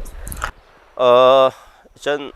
peace se yamna thuna restore tauba halakpa oirasunu masi akhoi pap purani ngasi gi miwei luchin puren akhoi se loina ishor gi pap purani akhoi se hoje gi thokliba mayang ima ibel lairaba leitaba ahal mayam kana kaklaga pi tadana leiba haibase akhoi afaba nate ko masi thuna restore tau the peace se restore tau the bi aroi swa aroi habase mayamna honagadabani pungang ba mana puwa haining ba adu togena khanba miduna kharani adubu akhoi ishorna laina semba kanda ko tharma puna makta amaga ama hana sunaro haiba yaude ko nungsi channa puna himina wa haiba yaubne akhoi de adu chakani madu honaba mi aduna hayeng tungda ma sirasu thawai do noi ai phana pot phagani go maduna pise amna thuna purakta ba yade haibase akhoi aide madu ai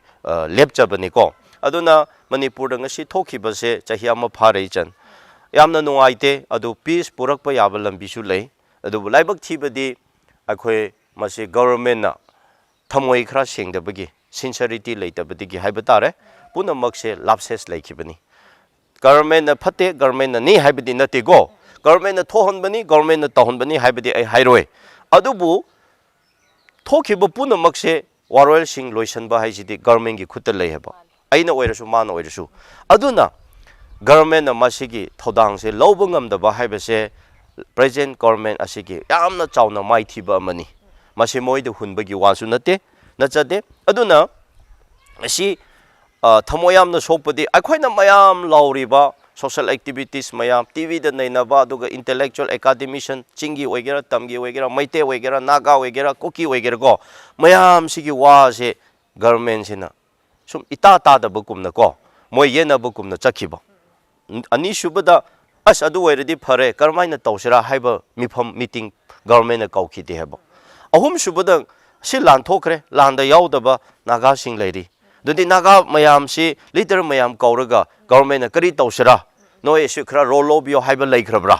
adu maite lan da yawe harasu maite kuki ne su maite di imphada leibnina government se leibnina maite gi se so sing de su government na kauraga as akhoi se kari tawsira noi si gi rolo ro haiba leirabra haiba su leite haba ko aduna tha yamna sengna thawai nakhai sengna haibada ichan government sina masigi lan se loisaningai sincerity go adugi leite thabak paikha khidaba hasina aikoida aingonda ningba kaiba malai adugi hakum hek lan hobada maigi thada akoina peace committee ama semlaga mase phajana tawraga akoi lan se loisaningai amaga ama kaino tawningai gi tamo peace committee ama hona leina leibiu haina kanna pressure pibigi leiraga adum mami takhide kadai da chakhibra kari tawribra su khangde adu government gi maithiba natra aduna madusu thabak ningthina phajana peace committee do government na pantho pikhide paikha pikhide adugi ningba makai go adu hojiksu themandri hojiksu lengak se na thasen thamoi sengna nakhai sengna khoi peace pame haiba tarade athuba da meeting ma kobiyo aduga naga leader yaholo maite yaholo ko atotoba yawba yawraga phajana ama phaminaraga akhoi ichina kuki sing de su kauraga wari sase wari saba natana dialogue toba natana ꯀꯗꯣꯡꯉꯩꯗꯁꯨ ꯂꯥꯟꯗꯤ ꯂꯣꯏꯁꯟꯕꯗꯤ ꯌꯥꯔꯣꯏ ꯃꯁꯤ ꯈꯔꯅ ꯑꯃꯨꯛ ꯍꯥꯏ ꯂꯥꯟ ꯂꯣꯏꯁꯟꯁꯦ ꯍꯥꯏꯅ ꯂꯧꯒꯅꯨ piece ꯄꯨꯔꯛꯁꯦ ꯍꯥꯏꯅ ꯂꯧꯒꯅꯨ piece ꯄꯥꯝꯃꯦ ꯍꯥꯏꯅ ꯂꯧꯒꯅꯨ ꯑꯗꯨꯗꯤ ꯃꯥꯒꯤ ꯑꯄꯥꯝꯕ ꯍꯥꯏꯕ ꯋꯥꯅꯤ ꯃꯌꯥꯝꯒꯤꯗꯗꯤ ꯑꯗꯨ ꯆꯠꯅꯕ ꯌꯥꯔꯣꯏ ꯃꯅꯤꯄꯨꯔꯗ ꯑꯩꯈꯣꯏ ꯂꯩꯃꯤꯟꯅꯔꯤꯕꯁꯤꯕꯨ ꯖꯥꯇꯤ ꯃꯅꯤꯄꯨꯔ ꯀꯥꯏꯕ ꯌꯥꯔꯣꯏ ꯃꯅꯤꯄꯨꯔ ꯀꯥꯏꯔꯣꯏꯁꯦ ꯀꯥꯏꯍꯜꯂꯣꯏꯁꯦ ꯑꯗꯨꯒ ꯃꯅꯤꯄꯨꯔ ꯄꯤꯁꯐꯨꯜ ꯀꯣꯑꯦꯛꯁꯤꯁꯇꯦꯟ ꯂꯩꯁꯦ ꯍꯥꯏꯔꯒ ꯀꯃꯥꯏꯅ ꯂꯥꯟ ꯇꯧꯔꯒ ꯂꯩꯒꯗꯕꯅꯣ ꯑꯣꯏꯊꯣꯛꯇꯦ ꯁꯨꯛꯑꯣꯏ ꯑꯣꯏꯊꯣꯛꯇꯦ ꯑꯩꯈꯣꯏ ꯂꯥꯟ ꯇꯧꯗꯨꯅ ꯑꯗꯨꯝ ꯂꯩꯕ ꯇꯥꯔꯗꯤ ꯃꯅꯤꯄꯨꯔꯗꯣ ꯑꯗꯨꯝ ꯃꯅꯤꯄꯨꯔꯗꯣ ꯃꯁꯥꯅ ꯑꯗꯨꯝ ꯃꯥꯡꯖꯒꯅꯤ ꯃꯁꯤ ꯑꯩꯅ ꯇꯠꯇꯅ ꯍꯥꯏꯕꯗꯣ ꯑꯗꯨꯅ ꯑꯩꯒꯤ ꯅꯤꯡꯕ ꯀꯥꯏꯕ ꯍꯥꯏꯕꯗꯤ ꯑꯩꯒꯤ ꯄ꯭ꯔꯥꯏꯚꯦꯠꯀꯤ ꯑꯣꯏꯅꯗꯤ ꯀꯔꯤ ꯀꯥꯏꯒꯅꯤꯀꯣ ꯑꯗꯨꯕꯨ ꯃꯌꯥꯝꯒꯤ ꯏꯟꯇꯔꯦꯁꯇ ꯃꯌꯥꯝ ꯈꯜꯂꯀꯥꯟꯗꯗꯤ ꯂꯩꯉꯥꯛꯅ ꯉꯁꯤ ꯐꯥꯎꯕꯗ ꯄꯤꯁ ꯗꯥꯏꯂꯣꯒ ꯇꯧꯗꯕ ꯑꯗꯨꯒ ꯑꯩꯈꯣꯏꯒꯨꯝꯕ ꯑꯇꯣꯞꯄ ꯆꯤꯡꯃꯤꯁꯨ ꯇꯝꯃꯤꯁꯨ ꯃꯌꯥꯝ ꯀꯠꯊꯣꯛꯂꯒ ꯆꯠꯄ ꯂꯩꯔꯤꯀꯣ ꯃꯁꯤ ꯃꯌꯥꯝꯒꯤ ꯈꯣꯟꯖꯦꯜ ꯈꯣꯡꯂꯥꯎꯁꯦ ꯁꯔꯀꯥꯔꯅ ꯂꯩꯉꯥꯛꯁꯤꯅ ꯇꯥꯕꯤꯗꯕ ꯂꯧꯁꯟꯕ ꯃꯍꯨꯠꯇ ꯇꯥꯕꯤꯕ ꯃꯍꯨꯠꯇ ꯌꯦꯠꯅꯕꯒꯨꯝꯅ ꯍꯦꯛꯇ ꯂꯧꯈꯤꯕ ꯍꯥꯏꯁꯦ ꯃꯁꯤ ꯌꯥꯝꯅ ꯂꯥꯏꯕꯛ ꯊꯤ ꯑꯗꯨꯅ ꯇꯨꯡꯒꯤ ꯈꯜꯂꯒ ꯑꯦꯠ ꯑꯦꯅꯤ ꯀꯣꯁ ꯑꯩꯈꯣꯏ ꯄꯤꯁ ꯄꯨꯔꯛꯇꯕ ꯌꯥꯗꯦ ꯍꯥꯏꯕꯁꯦ ꯑꯩ ꯂꯩꯉꯥꯛꯀꯤ ꯋꯥꯈꯜꯗ ꯑꯗꯨ ꯉꯁꯤꯃꯛ ꯂꯩꯍꯟꯅꯤꯡꯉꯤ ꯍꯧꯖꯤꯛꯀꯤ ꯖꯦꯅꯦꯔꯦꯁꯟꯁꯤꯗ ꯍꯥꯏꯗꯤ ꯁꯣꯁꯤꯌꯦꯜ ꯃꯤꯗꯤꯌꯥꯁꯤꯅ ꯑꯆꯧꯕ ꯔꯣꯜ ꯑꯃ ꯂꯧꯏꯀꯣ ꯑꯗ ꯑꯦꯠ ꯗ ꯁꯦꯝ ꯇꯥꯏꯝ ꯍꯥꯏꯁꯦ ꯅꯦꯒꯦꯇꯤቭ ꯔꯣꯝꯗ ꯂꯧꯕꯁꯨ ꯌꯥꯎꯏ ꯑꯗꯨꯒ ꯑꯩꯈꯣꯏꯗ ꯑꯦꯗꯚꯥꯟꯇꯦꯖ ꯑꯣꯏꯕꯁꯨ ꯌꯥꯎꯏ ꯃꯃꯥꯡꯗꯁꯨ ꯑꯩꯈꯣꯏꯅ ꯍꯥꯏꯗꯤ ꯃꯅꯤꯄꯨꯔꯁꯦ ꯀ꯭ꯔꯥꯏꯁꯤꯁ ꯃꯆꯥ ꯃꯆꯥ ꯊꯣꯛꯄ ꯂꯝꯗꯝꯅꯦ ꯍꯥꯏꯕꯗꯁꯨ ꯍꯥꯏꯃꯟꯕ ꯊꯣꯛꯂꯣꯏ ꯍꯥꯏꯖꯅꯤꯡꯉꯤ ꯃꯃꯥꯡꯗꯁꯨ ꯑꯩꯈꯣꯏ ꯁꯤꯒꯤ ꯂꯥꯟꯁꯤꯒꯤ ꯃꯔꯛꯇ ꯍꯥꯏꯇꯥꯔꯦ ꯑꯩꯈꯣꯏ ꯃꯃꯥꯡꯗ ꯂꯤꯂꯣꯡꯒꯤ ꯊꯧꯗꯣꯛꯁꯨ ꯑꯩꯈꯣꯏ ꯊꯦꯡꯅꯈ꯭ꯔꯦꯀꯣ ꯑꯗꯣ ꯃꯇꯝ ꯆꯥꯅ ꯑꯩꯈꯣꯏꯒꯤ ꯂꯩꯔꯤꯕ ꯇꯣꯉꯥꯟ ꯇꯣꯉꯥꯟꯕ ꯂꯨꯞꯁꯤꯡꯒꯤ CSOꯁꯤꯡ ꯂꯨꯆꯤꯡꯕꯁꯤꯡꯁꯤꯅ ꯍꯥꯏꯗꯤ ꯃꯇꯝ ꯆꯥꯅ ꯍꯦꯟꯗꯜ ꯇꯧꯍꯧꯕꯗꯒꯤ ꯍꯥꯏꯇꯥꯔꯦꯀꯣ ꯌꯥꯝꯅ ꯆꯥꯎꯕ ꯀ꯭ꯔꯥꯏꯁꯤꯁꯃꯛꯇꯤ ꯑꯣꯏꯈꯤꯗ꯭ꯔꯦ ꯃꯁꯤꯗ ꯑꯣꯖꯥ ꯑꯩꯅ ꯂꯥꯛꯆꯅꯤꯡꯕꯁꯦ ꯑꯩꯈꯣꯏꯒꯤ ꯁꯣꯁꯤꯌꯦꯜ ꯃꯤꯗꯤꯌꯥꯅ ꯂꯧꯔꯤꯕ ꯔꯣꯜꯁꯦ ꯍꯥꯏꯗꯤ ꯀꯩ ꯍꯥꯏꯅꯤ ꯐꯩꯅ ꯈꯟꯕꯤꯕ꯭ꯔꯥ ꯅꯠꯇ꯭ꯔꯒ ꯑꯦꯠ ꯗ ꯁꯦꯝ ꯇꯥꯏꯝ ꯍꯥꯏꯗꯤ ꯐꯠꯇꯦꯅ ꯈꯟꯕꯤꯕ꯭ꯔꯥ ꯀꯩ ꯍꯥꯏꯕꯤꯅꯤꯡꯉꯤ ꯁꯣꯁꯤꯌꯦꯜ ꯃꯤꯗꯤꯌꯥꯒꯤ ꯔꯣꯜ ꯁꯣꯁꯤꯌꯦꯜ ꯃꯤꯗꯤꯌꯥꯁꯦ ꯑꯐꯕ ꯌꯥꯝꯅ ꯂꯩ ꯁꯣꯁꯤꯌꯦꯜ ꯃꯤꯗꯤꯌꯥꯒꯤ ꯔꯣꯜꯁꯦ ꯌꯥꯝꯅ ꯑꯩꯈꯣꯏꯅ ꯊꯧꯒꯠꯅꯤꯡꯉꯥꯏ ꯂꯩ ꯑꯗꯨꯕꯨ ꯃꯔꯛꯇ ꯀꯅꯥꯒꯨꯝꯕ ꯑꯃꯅ ꯑꯗꯨꯗꯤ ꯂꯣꯏꯅꯃꯛ ꯅꯠꯇꯦ ꯀꯅꯥꯒꯨꯝꯕ ꯑꯃꯅ ꯍꯥꯏꯕꯅꯤꯀꯣ ꯁꯨꯝ ꯗꯤꯁꯇ꯭ꯔꯛꯇꯤꯞꯇ ꯐꯠꯇ ꯅꯦꯒꯦꯇꯤꯞꯇ ꯀꯣ ꯁꯦꯔꯥꯟꯅ ꯑꯣꯏꯗꯕ ꯑꯃꯗ ꯑꯣꯏꯕꯒꯨꯝꯅ ꯊꯥꯒꯠꯂꯨꯕ ꯇꯧꯗꯕ ꯑꯃꯗ ꯇꯧꯕꯒꯨꯝꯅ ꯍꯦꯛꯇ ꯇꯧꯔꯕꯗꯣ ꯔꯣꯜ ꯆꯥꯎꯅ ꯂꯩ ꯑꯗꯨꯒ ꯆꯤꯡꯃꯤ ꯇꯝꯃꯤ ꯑꯩꯈꯣꯏ ꯃꯔꯛꯇ ꯅꯨꯡꯁꯤꯅꯕ ꯈꯠꯅ ꯆꯩꯅꯕ ꯊꯣꯛꯇꯅꯤꯡꯉꯥꯏꯁꯤꯁꯨ ꯀꯣ ꯃꯁꯤꯁꯨ ꯃꯤꯗꯤꯌꯥ ꯁꯣꯁꯤꯌꯦꯜ ꯃꯤꯗꯤꯌꯥꯁꯤ ꯔꯣꯜ ꯑꯆꯧꯕ ꯑꯃ ꯂꯩ ꯍꯥꯏꯕꯁꯦ ꯑꯩꯅ ꯍꯥꯏꯅꯤꯡꯉꯤ ꯅꯍꯥꯟ ꯑꯦꯛꯖꯥꯝꯄꯜ ꯑꯃ ꯂꯥꯁ ꯖꯅꯋꯥꯔꯤꯗ ꯃꯩꯇꯩ ꯄꯥꯡꯒꯜꯒꯤ ꯑꯦꯛꯁꯤꯗꯦꯟ ꯑꯃꯗꯣ ꯑꯗꯨ ꯅꯨꯃꯤꯠꯇꯨ ꯁꯣꯁꯤꯌꯦꯜ ꯃꯤꯗꯤꯌꯥꯅ ꯐꯖꯅ ꯔꯣꯜ ꯂꯧꯈꯤ ꯑꯗꯨ ꯁꯣꯁꯤꯌꯦꯜ ꯃꯤꯗꯤꯌꯥ ꯂꯩꯔꯝꯗꯕ ꯑꯗꯨꯝ ꯃꯤ ꯁꯤꯕ ꯊꯣꯛꯀꯅꯤꯕ ꯈꯠꯅꯕ ꯌꯥꯝ ꯊꯣꯛꯀꯅꯤꯕꯀꯣ ꯑꯗꯨꯅ ꯍꯧꯖꯤꯛ ꯑꯩꯈꯣꯏꯒꯤ ꯆꯤꯡꯃꯤ ꯇꯪꯃꯤ ꯃꯔꯛꯇꯁꯨ ꯀꯣ ꯃꯔꯛꯇ ꯒꯦꯞ ꯂꯩꯕ ꯃꯁꯦ ꯑꯃꯨꯛꯀ ꯃꯌꯥꯝꯗ ꯌꯥꯎꯍꯟꯕ ꯍꯥꯏꯕꯁꯤꯁꯨ ꯁꯣꯁꯤꯌꯦꯜ ꯃꯤꯗꯤꯌꯥꯅꯅꯦꯕ ꯑꯩꯈꯣꯏ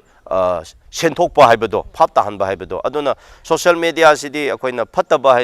ꯐꯠꯇꯦ ꯍꯥꯏꯅ ꯂꯧꯕ ꯌꯥꯔꯣꯏ ꯀꯅꯥꯒꯨꯝꯕ ꯑꯃꯅ ꯁꯤꯖꯤꯟꯅꯕ ꯍꯩꯇꯕꯒꯤ ꯑꯣꯏꯗꯕ ꯄꯥꯗꯕ ꯃꯗꯨꯒꯤ ꯆꯠꯅꯂꯣꯟ ꯀꯥꯅꯂꯣꯟꯗ ꯆꯠꯇꯕꯤꯗ ꯄꯨꯡꯇꯧ ꯇꯧꯔꯛꯄꯗꯒꯤ ꯁꯣꯁꯤꯌꯦꯜ ꯃꯤꯗꯤꯌꯥ ꯃꯤꯡꯆꯠꯁꯦ ꯊꯤꯍꯟꯈꯤꯕꯅꯦꯕ ꯑꯗꯨ ꯅꯠꯇꯅ ꯁꯣꯁꯤꯌꯦꯜ ꯃꯤꯗꯤꯌꯥꯁꯤꯗꯤ ꯌꯥꯝꯅ ꯃꯔꯨꯑꯣꯏꯕ ꯍꯧꯖꯤꯛꯀꯤ ꯑꯩꯈꯣꯏꯒꯤ ꯖꯦꯅꯦꯔꯦꯁꯟꯗꯀꯣ ꯃꯗꯨ ꯑꯣꯏꯈ꯭ꯔꯦ ꯑꯗꯨꯅ ꯁꯣꯁꯤꯌꯦꯜ ꯃꯤꯗꯤꯌꯥꯁꯤꯗ ꯂꯧꯔꯤꯕ ꯔꯣꯜ ꯑꯗꯨꯒ ꯃꯗꯨꯗ ꯌꯥꯎꯔꯤꯕ ꯏꯟꯚꯣꯜꯚ ꯇꯧꯔꯤꯕ ꯃꯤꯑꯣꯏ ꯈꯨꯗꯤꯡꯃꯛꯅ ꯑꯐꯕ ꯂꯣꯝꯗ ꯂꯧꯕꯤꯌꯨ ꯑꯗꯨꯒ ꯁꯣꯁꯤꯌꯦꯜ ꯃꯤꯗꯤꯌꯥꯁꯦ ꯑꯩꯈꯣꯏ ꯃꯅꯤꯄꯨꯔꯗ ꯉꯁꯤ ꯄꯤꯁ ꯄꯨꯔꯛꯁꯦ ꯍꯥꯏꯕ ꯀꯥꯟꯗ ꯆꯤꯡꯃꯤ ꯇꯝꯃꯤ ꯅꯨꯡꯁꯤ ꯆꯥꯟꯅ ꯂꯩꯃꯤꯟꯅꯁꯦ ꯍꯥꯏꯕ ꯀꯥꯟꯗ ꯑꯆꯧꯕ ꯊꯧꯗꯥꯡꯁꯦ ꯁꯣꯁꯤꯌꯦꯜ ꯃꯤꯗꯤꯌꯥꯁꯨ ꯑꯃꯅꯤ ꯍꯥꯏꯕꯁꯦ ꯑꯩꯒꯤ ꯇꯔꯐꯇ ꯑꯗꯨꯃꯥꯏꯅ ꯊꯝꯖꯒꯦ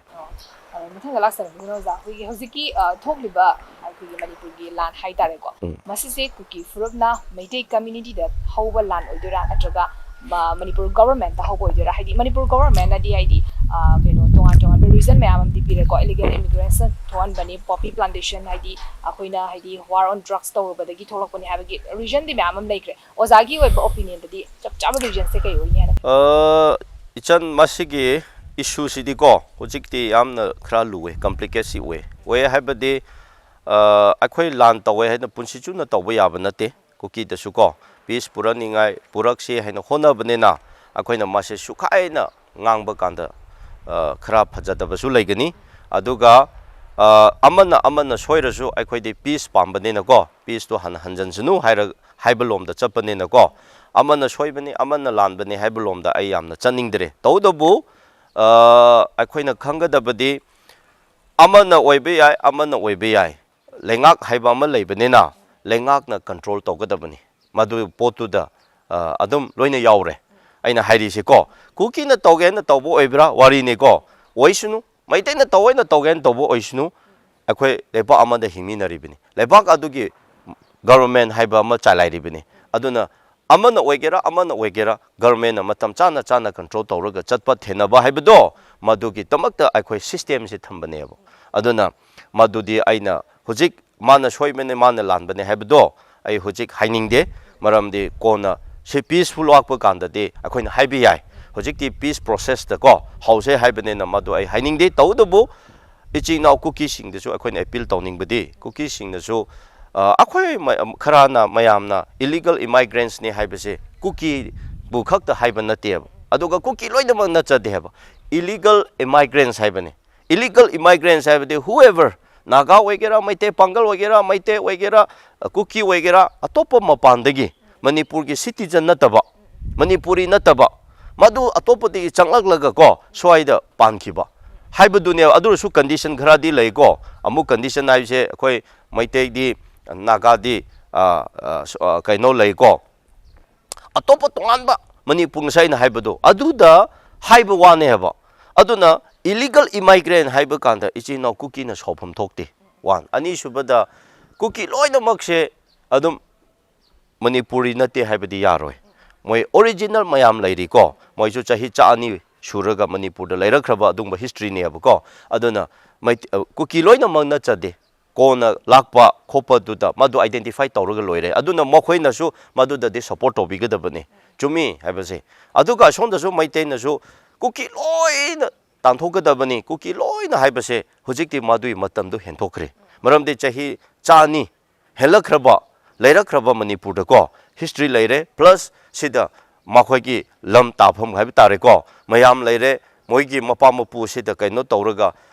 khoi gi Aadhaar card leidan electoral card leidan adu 1951 degi 1961 degi leiba mayam du yagni haibusu lauthokre natra adu oiradi cookie loina makta akhoina chairaga adu tawraga haibusu su maitei singna su adu haifam thokte aduna aina hainingbadi adu maina leibanena hojikse cookie haira cookie loina manate illegal immigrant hairaga cookie loina makna illegal immigrant nate haba ko moina sopham thokte aduna illegal immigrant wegera influx changba mayam dudi government na duty magi phajana tawpham thokpa tawbire hairaga identify tawraga senthoklaga chumtholaga mayam do identify tawthoraga loira potni masigi tamakta aikhoi lan tawnar khanna chenaraga tungi generation soiba la sokadaba dudi adudi oihaningde aduna hojik kanana lanbano kanana soibano haibadudi hojik madurom da chakradi akhoi lanse pakloisan bi yaroi aduna madu puna magdu thamthoraga aina haibadi cookie na soiba yai maitei na soiba yai amana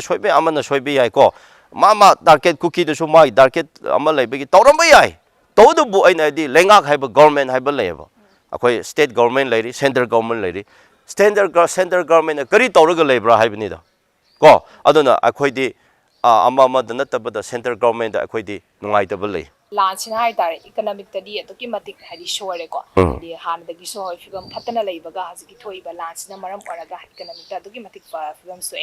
at the same time kai dogi ham dan dai kogi naha sing hai tare youth sing su koi marai ba hoji larik lai shu tamdana laigada bista hai tare kunga aga leibam am yauri mogi tungi marai baksina kadom da thokpa hai tambangam jibani baksise aduga internal displaced person sing sigina hoji mayum da hanjan bagi khotpagi kaimta process te hadi laitri aduna adi youth sing amadi akoi economic ki fibam sidi kamani yengba yasa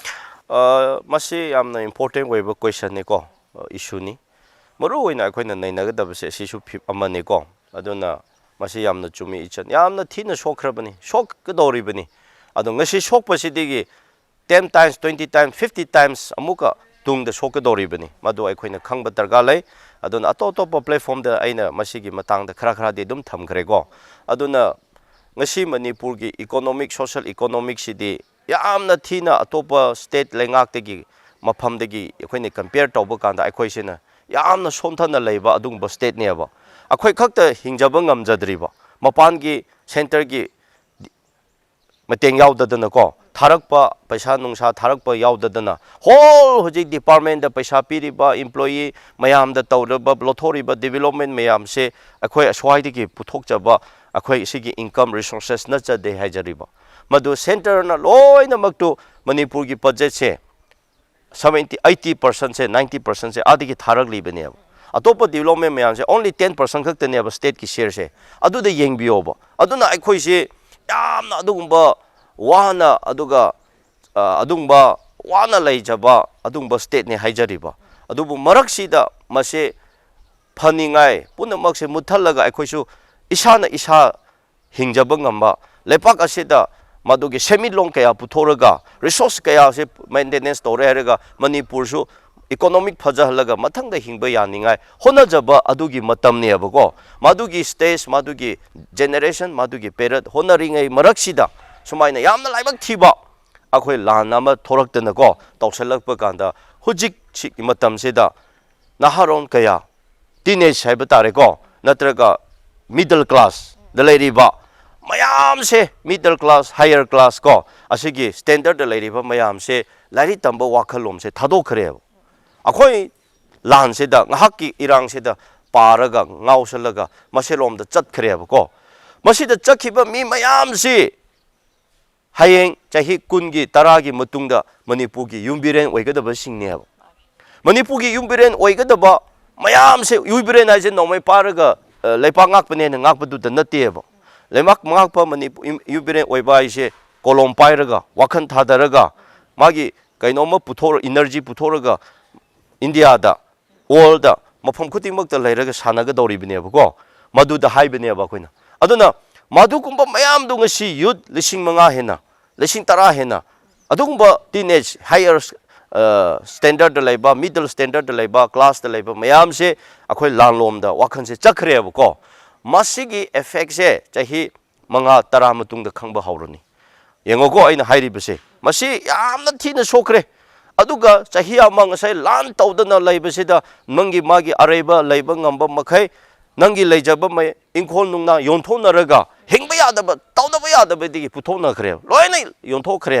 property asset कया लेबा मीनदि पाइसन खरे लाइरबा लेतबा 70-80% नदि मदुगी फिफम the लाखरे करिसु लेजदरेबा हुजिकति अदो ओइरदि हुजिक करमाइना मखा चथगनि problem से सिनेबा अदुना मसि सोशल इकोनॉमिक तको इकोनॉमिक द थीना सोखरे अदुना मसि इकोनॉमिक द थीना सोप मरमना अखोइ मणिपुर द तुंग द यामना फतबा फिफम अमा अखोइ अवाबा थेनखिगनि को मदु लेतबा थेनद कांदा करी ओइगनि अखोइ इकोनॉमी फजदबा कांदा नंगी इचा इशू आइगी इचा इशू द अफबा कॉलेज अफबा स्कूल अफबा कैनोदा अखोइना तहनगे चहनगे हाइबा कांदा ngamlaroy अदुदि थाइना चाहि निफु आइना हाइबसे अखोइ 40 years ममांगदा 50 years 40 years ने को आइना ngasai wari libudo 40 years ममांगदा आइना थेनरिबुदो इमा इपाना आइबु लाइरिता इम्फाल नकना लेबा अखोइ खुनसे अदुबु तमहनबा ngamde इम्फाल दा मुलाए युम भारा पिबा ngamde सिगी फिफम दा अखोइ लाकदोरेबको अनि सुबदा मिओइसे इम्पोर्टेंट नेबो युचिंग मयाम से डॉक्टर फ्यूचर की engineer doctor scientist bureaucrat officer ओइगदब मयाम को लाइक लाइसु हैगदब मयाम सिंगसी लान की वाखंद चंगलग चखरे मधुकी जनरेशन से अमा कैनो ओइबा हाइबसे पूरा हुजिक डॉक्टर खरा लेबिया इंजीनियर खरा लेबिया मैतै दको चिंग द तमदा इंजीनियर अदुगा ऑफिसर खरा लेबिया मसिगी रिप्लेसमेंट से ngasiगी aina hairiba youth singsina replacement lakadoribneब adu madi adugi qualification adugi degree adugi kaino adu yordaradi kamaina replace torakani adugi potu layaba aduna mase yamna thina sokre sokpa haise hainingai leite aduna ngasa aina thamoi soe tumba yade haibase thamoi cha haibase aibudi wajarasu ngasi asigi phifamda yawjare aigi hayeng icha isugi phifamdo tungda akhodi leiraroi नखोइदी लेररोय हुजिकी अहल अमन सिंगदि चाहि 10 गी मतुंगदि उररोय अदु उदबा कांदुदा मागी मचा सिंगदुना कमाइना मणिपुरदा हिंगमगदबनो हाइबसे मिगी बिख्या निरगा baker ओइरगा मिगी मखादा लेरमगरा मी मपानदा लारगा मोइगी labour ओइना थमलगा हिंगदबरा नोमोगी सुर चारगा हिंगलमगदरा अखोइ सिदा डॉक्टर इंजीनियर मयामदि सि लोकलिटी मीदि लेररमोय हुजिकी खरा ले हायें चाहि 10 गी मतुंगदि सि रेलनि रिटायर चरनी अदोरदि मादुगी पोस्ट वेकेन लापा मयामदा कनाना फिल तौगनी हाइबसे अखोइ खनबा कांदा तुंबा यादे अदोना थेना सोए हाइबसे आइदि मादु चपचाना खंगबा लै ꯌꯥꯝ ꯐꯖꯕ ꯋꯥꯐꯝ ꯉꯥꯛꯇꯅꯤꯀꯣ ꯑꯣꯖꯥꯅ ꯊꯝꯕꯤꯔꯤꯁꯦ ꯂꯣꯏꯁꯤꯜꯂꯛꯄꯗ ꯑꯣꯖꯥꯗꯒꯤ ꯈꯪꯖꯅꯤꯡꯕꯁꯦ ꯍꯥꯏꯗꯤ ꯃꯃꯥꯡꯗ ꯍꯧꯖꯤꯛꯀꯤ ꯊꯣꯛꯏꯕ ꯂꯥꯟꯁꯦ ꯍꯥꯏꯗꯤ ꯇꯦꯕꯜ ꯇꯣꯛ ꯇꯧꯗ꯭ꯔꯒꯗꯤ ꯍꯥꯏꯗꯤ ꯁꯣꯂꯨꯁꯟ ꯄꯨꯔꯛꯄꯁꯦ ꯋꯥꯒꯅꯤꯅ ꯑꯣꯖꯥꯅꯁꯨ ꯃꯃꯥꯡꯗ ꯊꯝꯕꯤꯈ꯭ꯔꯦꯀꯣ ꯑꯗꯣ ꯑꯔꯣꯏꯕꯗ ꯍꯥꯏꯇꯥꯔꯦꯅꯦ ꯑꯩꯈꯣꯏꯒꯤ ꯄ꯭ꯔꯖꯥ ꯃꯤꯌꯥꯝꯗ ꯑꯦꯁ ꯑ ꯁꯣꯁꯤꯌꯦꯜ ꯑꯦꯛꯇꯤꯚꯤꯁ ꯑꯃ ꯑꯣꯏꯅ ꯄ꯭ꯔꯖꯥ ꯃꯤꯌꯥꯝꯗ ꯑꯃꯗꯤ ꯑꯩꯈꯣꯏꯒꯤ ꯃꯅꯤꯄꯨꯔ ꯂꯩꯉꯥꯛꯇ ꯍꯥꯏꯇꯥꯔꯦꯅꯦ ꯊꯨꯅ ꯁꯣꯂꯨꯁꯟꯁꯤ ꯄꯨꯔꯛꯅꯕ ꯀꯔꯝꯕ ꯄꯥꯝꯕꯩꯒꯗꯤ ꯄꯣꯂꯤꯇꯤꯀꯦꯜ ꯗꯥꯏꯂꯣꯒꯅꯕꯨ ꯐꯒꯗ꯭ꯔꯥ ꯇꯦꯕꯜ ꯇꯣꯛꯅꯕꯨ ꯐꯒꯗ꯭ꯔꯥ ꯅꯠꯇ꯭ꯔꯥ ꯑꯗꯨꯒꯤ ꯃꯇꯥꯡꯗ ꯍꯥꯏꯗꯤ ꯁꯣꯂꯨꯁꯟ ꯊꯨꯅ ꯄꯨꯔꯛꯄ ꯌꯥꯅꯕꯒꯤ ꯃꯇꯥꯡꯁꯦ ꯁꯣꯂꯨꯁꯟꯁꯦ ꯌꯥꯝ ꯊꯨꯅ ꯄꯨꯔꯛꯅꯤꯡꯉꯥꯏꯁꯦ ꯒꯕꯔꯃꯦꯟꯅ ꯃꯁꯤ ꯅꯝꯕꯔ 1ꯗ ꯄ꯭ꯔꯥꯏꯌꯣꯔꯤꯇꯤ ꯄꯤꯔꯒꯀꯣ ꯊꯕꯛ ꯂꯧꯈꯠꯄ ꯄꯥꯏꯈꯠꯄꯁꯦ ꯌꯥꯝꯅ ꯃꯔꯨꯑꯣꯏ ꯒꯕꯔꯃꯦꯟꯅ ꯃꯗꯨ ꯁꯨꯇꯧ ꯇꯧꯗꯕ ꯇꯥꯔꯗꯤ ꯑꯗꯨꯝ ꯂꯥꯟꯗꯤ ꯁꯣꯂꯨꯁꯟ ꯂꯩꯈꯤꯔꯣꯏ ꯑꯗꯨ ꯑꯃ ꯑꯗꯨꯒꯤ ꯃꯔꯛꯇ ꯄ꯭ꯔꯖꯥ ꯄꯕ꯭ꯂꯤꯛ ꯃꯌꯥꯝꯅꯁꯨ ꯃꯥꯒꯤ ꯄꯦꯟꯕ ꯄꯦꯟꯗꯕ ꯅꯨꯡꯉꯥꯏꯕ ꯅꯨꯡꯉꯥꯏꯇꯕꯗꯨ ꯇꯣꯏꯅ ꯇꯣꯛꯊꯣꯛꯂꯒ ꯑꯩꯈꯣꯏ ꯃꯅꯤꯄꯨꯔ ꯀꯥꯏꯗ꯭ꯔꯤ ꯃꯅꯤꯄꯨꯔꯗ ꯑꯦꯁ ꯏꯠ ꯏꯁ ꯃꯅꯤꯄꯨꯔ ꯂꯩꯔꯤ ꯃꯅꯤꯄꯨꯔꯗ ꯄꯨꯟꯅ ꯑꯩꯈꯣꯏ ꯍꯤꯡꯃꯤꯟꯅꯔꯤ ꯑꯗꯨꯅ ꯃꯅꯤꯄꯨꯔꯒꯤ ꯍꯥꯟꯅ ꯏꯄꯥ ꯏꯄꯨꯅ ꯊꯝꯕꯤꯔꯝꯕ ꯂꯩꯔꯝꯕ ꯑꯃꯨꯛꯀ ꯇꯨꯡꯒꯤ ꯈꯜꯂꯒ ꯄꯨꯝꯅꯃꯛꯁꯦ ꯁꯨꯞꯆꯜꯂꯒ ꯑꯁꯤꯒꯤ ꯋꯥꯈꯜꯂꯣꯟꯗ ꯈꯜꯂꯦ ꯍꯥꯏꯔꯒ ꯄ꯭ꯔꯖꯥ ꯃꯌꯥꯝꯅꯁꯨ ꯑꯩꯈꯣꯏ ꯅꯨꯡꯁꯤ ꯆꯥꯟꯅꯅ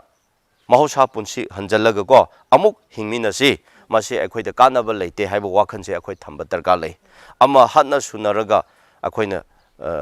ꯅꯨꯡ ꯍꯨꯟꯅꯔꯒ ꯂꯩꯇꯨꯟ ꯋꯥꯂꯣꯏ ꯍꯥꯏꯕꯒꯨꯝꯅꯀꯣ ꯑꯗꯨꯒꯨꯝꯕ ꯑꯃꯅ ꯑꯃ ꯍꯥꯏꯒꯅꯤ ꯑꯃꯅ ꯉꯝꯒꯅꯤ ꯃꯩꯇꯩꯅ ꯉꯝꯃꯦꯅ ꯇꯧꯔꯛꯀꯅꯤ ꯀꯨꯀꯤꯅ ꯑꯃꯨꯛ ꯇꯧꯔꯛꯀꯅꯤ ꯀꯨꯀꯤꯅ ꯉꯝꯃꯦꯅ ꯇꯧꯔꯛꯀꯅꯤ ꯃꯩꯇꯩꯅ ꯇꯧꯅꯔꯛꯀꯅꯤ ꯂꯣꯏꯁꯟꯕ ꯅꯥꯏꯔꯣꯏ ꯃꯗꯨꯒꯤ ꯂꯣꯏꯁꯟꯕ ꯅꯥꯏꯗꯕꯒꯤ ꯁꯣꯛꯄꯗꯨꯗꯤ ꯉꯁꯥꯏ ꯏꯕꯥꯅꯤꯅ ꯅꯩꯅꯈꯤꯕꯗꯨ ꯂꯣꯏꯅ ꯌꯥꯎꯔꯦꯀꯣ ꯑꯗꯨꯅ ꯀꯥꯟꯅꯕ ꯂꯩꯇꯕ ꯍꯥꯏꯕ ꯇꯥꯔꯦ ꯀꯔꯤꯒꯨꯝꯕ ꯑꯩꯈꯣꯏ